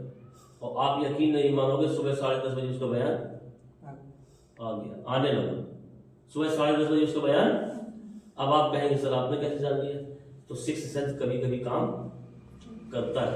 हो सकता है पठान भाई एजेंट ना हो और उनको लगा हो ऐसा, लेकिन ऐसा संभव नहीं है, क्योंकि हम लोग भी आपने लगाते हैं, सेंस लगाते हैं, तो कुछ समय छोड़ दो। अरे भाई हमें कोई बंदा 1 हफ्ते तक फोन ना करे तो हफ्ते खा तो करेंगे ना। देखो उसका क्या था, उसने तुरंत न्यूज डाल दिया तो ये लोग बच गए, नहीं हो सकता है मार भी हो सकता है। आप समझो ना इंटरनेशनल पॉलिसी। 2014 के बाद हमारे अभिनंदन पाकिस्तान में जाके गिरे, कहाँ के जाके गिरे, 24 घंटे में वापस आ गए। कारण जानते हो क्या है, क्या होता, आप सोचो जरा क्या होता हो। यानी कि जो पाकिस्तानी अथॉरिटी डिसीजन लेने के लिए अधिकृत है वो अगर डर जाए, वो अगर, समझो ना बात, अगर जिले का एसपी डर जाए तो किसी दरोगा की ताकत है कोई काम कर दे। तो सोचो 24 घंटे में वापस आने का मतलब था कि वो जानते थे कि क्या हो सकता है। इसका मतलब अमेरिका ने दबाव दे दिया तुरंत, बोले वापस कर दीजिए, नहीं बहुत दिक्कत में आ जाओगे। एक ही उनका जाएगा, लेकिन ये जान लीजिए दिक्कत में आप हो जाएंगे बहुत ज्यादा। मतलब यहां तक हम खबरें सुन रहे हैं कि इन्होंने अटैक करने का भी प्लान कर लिया कि अगर वापस नहीं करते तो अटैक करो। क्या कर दो, बड़ी बात हो गई ना जी, समझ रहे हो। तो मोदी जैसा आदमी सोच लेगा तो सोच लेगा कि चलो भाई करने दो भाई, समझ रहे हो ना। इस समय इसलिए नहीं कह रहा हूं कि पर्सनल है, इस समय परिस्थितियां ऐसी उसके पास है कि वो ऐसा कर सकते हैं। विदेश नीति जो सनाम जो शोएब अख्तर बता रहे हैं, कम से कम 10 यूट्यूबर्स ऐसे पाकिस्तान में हैं जो यही काम कर रहे हैं। भारत के समर्थन में वहां का जनता का रुझान पैदा कर रहा है। तो ये विदेश नीति का हिस्सा है। किसका हिस्सा है, उसको मजाक में नहीं लेना है, बहुत ताकत का काम नहीं है। इतना आज बहुत है ना। अच्छा हाँ, एक बार फिर रिवाइज कर रहे हैं, इतने लोग बैठे हो सभी लोग, हम बार बार कह रहे हैं कि जो ग्रुप है आप लोग का, उसमें कम से कम 10 सवाल मैथ के पर डे डालिए। कितने, 20 सवाल किसके डालिए, करंट अफेयर्स। किसके, अपने अपने अलग अलग अपने अपने मूड से बनाइए। फिर हम बताते हैं कि आप नवंबर में डाल सकते हो, दिसंबर में डाल सकते हो, दिसंबर से 6 महीने पहले के ले लो और ये जनवरी रीसेट ले लो। क्या ले लो, 20 पॉइंट किसके डालना है, वो करंट अफेयर्स के। 10 सवाल किसके डालना है, मैथमेटिक्स के। आपस में क्या करना है, सॉल्व करना है। समस्या लिख के किसको बताना है, अपने संबंधित टीचर को बताना है। तो हम लोग के पास कम संसाधन होते हुए भी, ध्यान से समझिए यार, हम बार बार कह रहे हैं 20 करंट अगर आप रोज डाल रहे हैं, कितने, तो अगर 10 लोग हो तो कितने हो जाएंगे, 10 लोग हो तो कितने हो जाएंगे, 200 पॉइंट पड़ जाएंगे। अच्छा ये 10 क्या भेजे, ये 10 क्या, इस चक्कर में आप 200 पॉइंट अगर आप पर डे करंट के देख रहे हैं, एक महीने बाद क्या हाल होगा,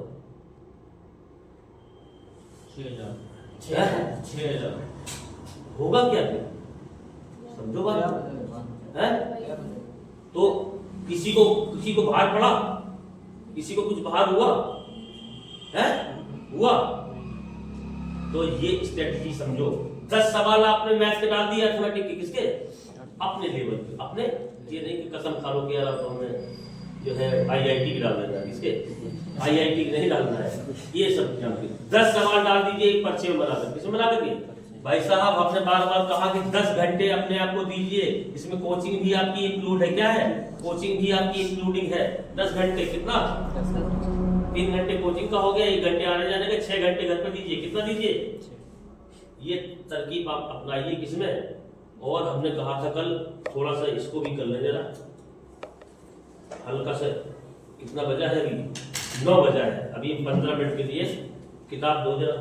मैंने कहा था उत्तर मुगल काल के जितने भी प्रश्न हैं, हमें याद नहीं है इस समय कितने प्रश्न हैं, कि ये पढ़ के आना है। क्या करके आना है, पढ़ के आना है। उत्तर मुगल काल, पेज नंबर पता है क्या, कहाँ गया भैया, भारतीय राज्य व्यवस्था, भारतीय इतिहास, इसमें है भी कि नहीं, आधुनिक ब्रिटिश सत्ता का विस्तार, इसमें दिया नहीं क्या, उत्तर मुगल काल के प्रश्न अलग से नहीं है क्या इसमें।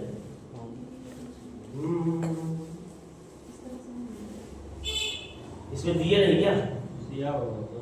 अरे इसमें उत्तर मुगल काल का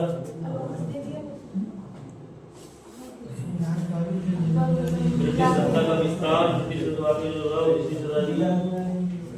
क्यों अलग से नहीं है क्या, क्यों भैया। अच्छा हम समझ गए, मुगल काल का होगा।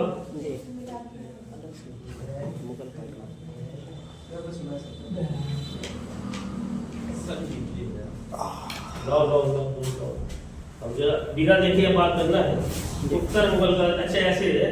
ये कौन सी किताब है, वन लाइनर सामान्य अध्ययन, ये अरिहंत वालों की है, ये भी बढ़िया है। चलो खैर, हमने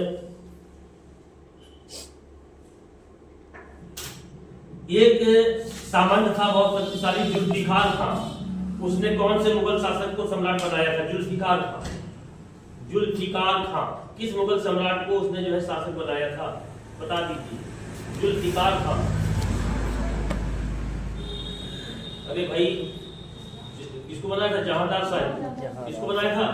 जहांदार साहब को। किसको बनाया था? कुछ खोले वोले तो और ही तुम लोग। जहांदार साहब को किसको बनाया था? ध्यान से समझ लो। 15 मिनट ही करेंगे हम ये, लेकिन इससे क्या होगा कि पूरा रिवाइज हो जाएगा। क्या हो जाएगा? तो ऐसे तरीके अपनाइए जो हमने कहा, तो पता चलेगा कि बहुत बढ़िया तैयारी हो जाएगी कम संसाधन में। हमने फैमिली ट्री बनाया था औरंगजेब के समय से। किसके समय बनाया था? अब आप लोग अपनी कॉपी में मत देखिएगा, जो है उसको बोलते रहिए, हमें पता चले एकदम बच्चों जैसे तैयारी कर रहे हो। औरंगजेब का कार्यकाल क्या था? क्या था औरंगजेब का कार्यकाल? 1658 से लेकर 1707 ईस्वी तक। ये बिना देखे नोट्स में देख के कोई पुरस्कार नहीं दे रहा है वहां, नोट्स में नहीं देखना है। औरंगजेब के कितने पुत्र थे? औरंगजेब के कितने पुत्र थे? 5। अच्छा, दूसरे नंबर में कौन था? यानी कि बहादुर शाह प्रथम। कौन था? यही शासक बना, बहादुर शाह प्रथम। क्या कार्यकाल था इसका? 1707 से 1712। 1707 से 1712 ईस्वी। 1707 से 1712 ईस्वी। अच्छा, बहादुर शाह के बाद कौन शासक बना? जहांदार शाह। कौन बना? जहांदार शाह। क्या कार्यकाल था? 1712 से 1713। फिर कौन शासक बना? फारूक सियर। कौन बना? फारूक सियर। कौन बना? फारूक सियर कितना रहा? 1713 से 1719। देखिएगा बिल्कुल मत, क्योंकि अब हम लोग छोटे बच्चे नहीं हैं कि हम देख के बता दें। फारूक सियर के बाद कौन शासक हुआ? रफी-उद-दर्जात। कौन हुआ? रफी-उद-दर्जात। 1707 में ही हमने बताया कि ये जो है फरवरी से 1719 से लेकर के जून 1719 तक शासक हुआ। जून 1700। रफी-उद-दौला। कौन हुआ? रफी-उद-दौला। ये आपका जून 1719 से लेकर के सितंबर 1719 तक शासक रहा। सितंबर 1719 तक शासक रहा। अब इसके बाद कौन आ जाता है? मोहम्मद शाह। कौन आ जाता है? मोहम्मद शाह। मोहम्मद शाह शासक कब से कब तक रहता है? 1719 से 1748 तक। कहाँ तक रहता है? मोहम्मद शाह के बाद अहमद शाह। कौन आ जाता है?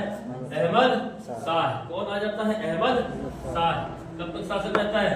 1748 से लेकर के 1754 तक। कहाँ तक रहता है? अहमद शाह के बाद कौन आता है? शाह आलम द्वितीय कभी नहीं आएगा। आलमगीर द्वितीय। कौन आएगा? आलमगीर द्वितीय। 1754 से लेकर के 58 तक। कहाँ तक? 58 तक। 58 में आएगा मुही उल मिल्लत। कौन आएगा? मुही उल मिल्लत या मुही उल सुन्नत। मुही उल सुन्नत, जो शाहजहां तृतीय की उपाधि लिया। क्या लिया? शाहजहां तृतीय की उपाधि लिया। 1758 और 59। इसके बाद कौन आएगा? शाह आलम द्वितीय। कौन आएगा? शाह आलम द्वितीय। 1759 से लेकर के 1806 ईस्वी तक। 1806 ईस्वी तक। इसके बाद कौन आएगा? अकबर द्वितीय। अकबर द्वितीय। कौन आएगा? अकबर द्वितीय। अकबर द्वितीय 1806 ईस्वी से लेकर 1837 ईस्वी तक। इसके बाद कौन आएगा? बहादुर शाह द्वितीय। कौन आएगा? बहादुर शाह द्वितीय। जफर उपनाम से कविताएं लिखता था। 1837 से लेकर के 1858 टेक्निकली। सबसे पहले अंग्रेजों के समय बनने वाला, अंग्रेजों के संरक्षक में बनने वाला शासक कौन था? सबसे पहला अंग्रेजों के संरक्षण में शासक बनने कौन था? नहीं था। अकबर अंग्रेजों के संरक्षण में बनने वाला पहला शासक कौन था? 1803 ईस्वी में मैंने बोला था। कब बोला था? 1803 ईस्वी में शाह आलम द्वितीय अंग्रेजों के संरक्षण में बनने वाला पहला शासक था। राजा राम मोहन राय को राजा की उपाधि किस शासक ने दी थी? किस मुगल शासक ने दी थी? अकबर को दी है। किसने दी थी? अभी हम लिखवाए रहे हैं। घृत कायर किसको कहते थे? फर्रुखसियर को। फर्रुखसियर को। फर्रुखसियर को। औरंगजेब के पुत्र बताइए जरा। ये था आजम। आजम शाह। तीसरे नंबर पे कौन है जी? मुअज्जम तो ये है। बिल्कुल, वेरी गुड, मोहम्मद सुल्तान। फिर कौन है? मोहम्मद अकबर। फिर कौन है? काम बख्श। फिर कौन है? काम बख्श। आपको बता दें उत्तराधिकार की युद्ध के समय ये दोनों खत्म हो गए थे। ये तीनों खत्म नहीं, ये नहीं खत्म हुआ, ये दोनों खत्म हो गए थे। आजम शाह ही आजम है। आजम शाह ही आजम है। जजाओ या जाजो का युद्ध, जजाओ या जाजो का युद्ध किसके बीच हुआ था? मोहम्मद शाह और मोहम्मद शाह बहादुर शाह प्रथम और आजम के बीच जजाओ या जाजो का युद्ध हुआ। तो कहाँ पड़ेगा ये लोकेशन? आगरा के पास। अच्छा, एक बीजापुर का युद्ध हुआ था। कौन सा हुआ था? बीजापुर का युद्ध किसके किसके बीच हुआ था? बहादुर शाह प्रथम और काम बख्श के। काम बख्श का एक पुत्र भी शासक हुआ था। कौन? मुहीउल मिल्लत या मुहीउल सुन्नत। उसने एक उपाधि धारण करी थी, शाहजहां तृतीय की। इसकी उपाधि धारण करी थी शाहजहां तृतीय की। अच्छा, बहादुर शाह के पुत्रों के बारे में भी बताया था क्या मैंने? क्या नाम था? याद है किसी को? बहादुर शाह के कौन कौन से पुत्र थे? जहांदार शाह। वेरी गुड, बिल्कुल, जहांदार शाह। और कौन था? अजीम उस शान। अजीम उस शान और रफी उस शान। रफी उस शान। एक और था जहान शाह। कौन था? जहान शाह। जहान शाह के दो पुत्र भी शासक बने थे। जहान शाह के दो पुत्र भी मुगल सम्राट बने। कौन थे वो? मोहम्मद शाह और अहमद शाह। शाह लगा था पीछे, तो हमने लगा दिया था कि पीछे शाह लगा हुआ है। क्या लगा हुआ है? तो देखो भैया, कल ये जो हमने करा है थोड़ा सा बचा है। कल हम लोग पढ़ेंगे यूरोपीय कंपनियों का भारत में आगमन। ठीक है, इसको बाइंड अप कर लेते हैं। जहां जहां भी प्रश्न हो इसके उत्तर मुगल काल के, उसको एक बार ढंग से अपना कर लीजिए। इसका मतलब ये है कि तुरंत तुरंत करोगे तभी काम होगा। कल से हमने बता दिया कि 20 करंट के सब लोग डाल